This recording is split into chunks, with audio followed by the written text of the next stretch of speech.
Quando eu decidi iniciar com ações, isso em 2018, pesquisei e estudei bastante.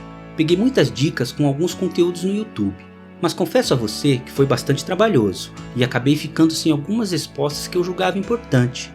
Como aqui no canal já tem um vídeo falando sobre fundos imobiliários, chegou o momento de eu falar sobre as ações. Se você já é investidor em ações, ou deseja iniciar os seus investimentos em ações, ou simplesmente quer entender sobre o tema, seja muito bem-vindo ao canal Entende Aí. Aqui, a sua dúvida se transforma em entendimento. Hoje, eu vou falar sobre a estratégia de investimento chamada Swing Trade, que é voltada para a compra e venda de ações para obter lucro a partir da volatilidade do mercado. Tenho certeza que após você assistir esse conteúdo, vai se sentir mais seguro para se tornar um investidor em ações na B3. Mas o que é uma ação? A ação é um título nominativo que é negociável e representa uma fração do capital social de uma empresa. Ou seja, ao comprar uma ação, você passa a ter uma fração do capital da empresa. As ações são divididas em dois tipos, ordinárias ou preferenciais. No mercado acionário, uma ação ordinária atende pela sigla 1, representada pelo número 3. Vou usar como exemplo uma ação da empresa Petrobras, PETR3.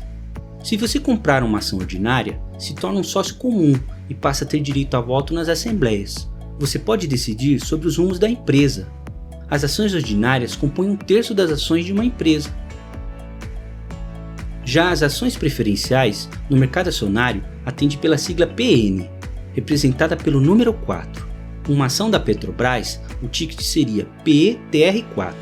Se você optar por comprar uma ação preferencial, você só terá direito a voto nas assembleias caso a empresa fique 3 anos sem distribuir dividendos. Você terá prioridade na distribuição dos dividendos e na restituição de capital caso a empresa tenha troca de controle ou seja extinta. As ações preferenciais compõem 2/3 das ações de uma empresa. O valor do dividendo de uma ação preferencial é 10% maior que o valor de dividendo de uma ação ordinária. As ações preferenciais são divididas em 3 tipos. As ações classe A possuem preferência no recebimento dos dividendos e garante o recebimento de dividendos acumulativos, caso a empresa não pague um determinado ano. Ela é representada pelo número 5. Um exemplo é a empresa Uzi Minas. As ações classe B possuem uma menor preferência no recebimento em relação à classe A. Ela é representada pelo número 6. Um exemplo é a empresa Eletrobras. Existe ainda uma combinação entre ordinária e preferencial, chamada de units. Elas possuem maior liquidez que as anteriores e podem ser desmembradas em ordinárias ou preferenciais. São representadas pelo número 11 e um exemplo seria a empresa Taesa. Mas como as ações podem ser negociadas? As ações podem ser negociadas através de um lote padrão, com 100 ações, ou fracionada, com uma ação. Para negociar as ações por lote padrão, basta colocar o ticket no home broker, informar a quantidade de ações e enviar a ordem de compra ou venda. Para negociar as ações fracionadas, basta acrescentar a letra F na frente do ticket, lá no home broker, informar a quantidade de ações e enviar a ordem de compra ou venda. Tenho algumas observações importantes aqui. Não estou recomendando a compra de nenhuma empresa, apenas usei os tickets como exemplo. Agora eu recomendo sim que você abra conta numa corretora que não cobre taxa de corretagem ou cobre o valor mínimo possível. Existem várias formas de ganhar dinheiro com ações, mas neste conteúdo aqui eu vou abordar as mais utilizadas. Na valorização de capital, você compra a cota por um determinado valor e vende por um valor maior. Um exemplo, você compra por R$ 35,79 e vende por R$ 40. O seu lucro bruto é de R$ 4,21, sem as taxas. Se o lucro com as vendas no mês superar R$ 20 mil, você vai ter que pagar 15% de imposto de renda sobre o lucro líquido. Importante dizer aqui que se você tiver que fazer esse pagamento, você tem até o último dia útil do mês seguinte para fazer esse pagamento via DARF. Uma outra forma de ganhar dinheiro com as ações é através dos dividendos. Para isso, você precisa comprar as ações de uma empresa que distribui parte do lucro obtido com seus acionistas. Um exemplo, se a empresa paga R$ 2 por ação e você tiver 1.000 ações, significa que você vai receber R$ 2.000 livres de impostos. No Brasil, até a data de hoje, os dividendos são isentos de imposto de renda. Mas o governo já está de olho nessa condição aí. Você já ouviu falar sobre o JCP, Juros sobre Capital Próprio? Esta é mais uma forma de ganhar dinheiro com as ações. O JCP é semelhante aos dividendos, porém a empresa pagadora desconta 15% do imposto de renda antes do valor ser creditado na sua conta. Usando o exemplo lá dos dividendos, se a empresa fosse te pagar R$2.000, após ela descontar os 15% do imposto de renda, você ia receber R$1.700. Vale dizer aqui que você não vai precisar fazer o pagamento via DARF, pois o desconto ocorre antes de você receber o valor. Agora eu vou falar sobre o risco e o retorno das ações. Lembre-se, não tem como você ter um alto retorno sem correr riscos. Mas o que é o risco segundo a ótica do mercado? É o quanto um resultado pode ser diferente do esperado. Vou te apresentar alguns dos principais tipos de riscos que a compra de ações oferece. Risco sistemático, conhecido como conjuntural. Um exemplo seria um risco político, a reforma da Previdência. O risco de mercado. Um exemplo seria a taxa de juros. E o risco da empresa. Ele é específico de cada empresa ou setor. Como hoje estou abordando o risco e retorno de ações, vou focar aqui no risco da empresa. Digamos que você decida comprar ações e escolhe uma empresa do setor de energia elétrica. Você vai precisar saber, por exemplo, se ela é uma geradora de energia e se é uma hidrelétrica, pois se ela for e acontecer de faltar chuvas por um longo período, pode prejudicar a geração e consequentemente aumentar o risco de prejuízo da empresa. Anote aí, cada empresa tem a sua natureza de risco. Entre os segredos do sucesso está em aprender quais são esses riscos, analisar e escolher bem quais as ações comprar.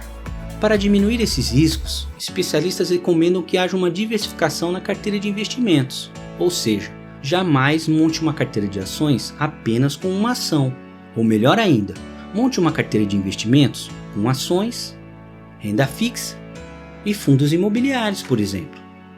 Você já ouviu falar sobre o perfil de investidor? Para você entender melhor, eu vou usar o exemplo de preferências ou escolhas. Nem todo mundo gosta de comer pimenta, não é verdade? E vou dizer mais, hein? Tem gente que põe pimenta em tudo que é prato. Não é o meu caso. Nesse exemplo aqui, a pimenta, ela é a preferência ou a escolha. Tem pessoas que gostam e outras que não gostam. Cada investidor tem as suas preferências ou um perfil único. Alguns são mais conservadores, não gostam de arriscar nada. Outros são moderados, buscam um equilíbrio entre segurança e o retorno. Existe também aqueles arrojados, que flertam com o risco o tempo todo, mas que por causa desse risco maior, podem ter um retorno maior também. Você já ouviu falar em volatilidade? Fique tranquilo que eu vou te explicar e você vai entender direitinho, pode confiar. Desta vez eu vou usar o clima como exemplo. Imagina que você vai sair de férias e decide ir com sua família para a praia e passar 2 semanas lá. Para escolher essas semanas, uma das principais atividades vai ser analisar como estará o clima, não é mesmo? O clima ele tem uma variação de mínima e de máximo, e você vai procurar escolher as semanas em que vai ter a menor variação climática possível. Já pensou em ir para a praia e no período que você estiver lá, ter chuva e frio, e sol e calor? Loucura, não é não? Mas isso pode acontecer. Quando falamos em investimentos, ao invés do clima, o investidor precisa entender sobre a variação dos preços das ações em relação à sua média histórica. Recomenda-se que esta volatilidade seja analisada no período de 1 ano no mínimo. Se nesse período analisado a volatilidade da ação ficou entre 10% e 20%, significa que ela está moderada. Se ficou entre 20% e 40%, significa que ela está alta. Se ficar entre 40% e 60%, significa que está muito alta. Agora, se ficou acima de 60%, significa que está extremamente alta. Lembre-se, quanto maior a porcentagem de volatilidade, maior será o risco ou a oportunidade de ganho com a ação. No site da B3 há um acompanhamento sobre a volatilidade das ações. Na descrição deste conteúdo eu vou deixar um link para acesso. Investir em ações requer estudo e análises. Vou deixar aqui para você algumas dicas que vão te ajudar a fazer boas escolhas. Defina seu perfil de investidor. Isso vai acontecer quando você for abrir a conta na corretora. Seja honesto nas respostas, isso vai te ajudar bastante. Faça um estudo do setor da empresa que você pretende comprar. Veja se está em crescimento ou em declínio, se possui barreiras de entrada que dificultam a concorrência e se é um setor resiliente às crises econômicas. Faça uma análise dos fundamentos da empresa. Isso vai ajudar você a entender a saúde financeira, se ela está boa e se ela é uma empresa promissora. Os principais indicadores que você deve acompanhar são: dívida líquida sobre EBITDA, abaixo de 3 é o ideal. O ROI, quanto maior, melhor. Receita e lucro líquido devem ter um crescimento consistente ao longo dos anos. O P sobre L, quanto mais próximo do zero, melhor, mas eu recomendo que compare com o PL de outras empresas do mesmo setor. O P sobre VP, quanto menor, melhor. Caso esteja negativo, significa que a ação da empresa está sendo vendida por menos que o seu valor real. Considere o histórico de dividendos pago pela empresa. Se for consistente, significa que a empresa vem obtendo bons resultados. As empresas com boa governança possuem maior transparência e menor riscos às fraudes. Recomenda-se que na B3 a empresa esteja listada como nível 2 ou novo mercado. Escolha empresas com alto volume de negociações diárias, ou seja, uma alta liquidez. Para os estudos e as análises, eu recomendo que você utilize plataformas financeiras. Existem ótimas, como por exemplo o Investidor 10 ou a Status Invest. Se no meu início com investimentos em ações eu tivesse acesso a um conteúdo detalhado assim, a minha curva de aprendizado seria muito mais rápida e as escolhas mais assertivas. Espero que este conteúdo te ajude em seu crescimento como investidor. Se julgar que o conteúdo merece, curta, compartilhe, se inscreva no canal e ative o sininho para ser avisado sobre os próximos conteúdos. Me diz aqui no comentário, você conhecia essa estratégia de investimento? Muito obrigado por ficar até aqui. Deus te abençoe e até a próxima semana.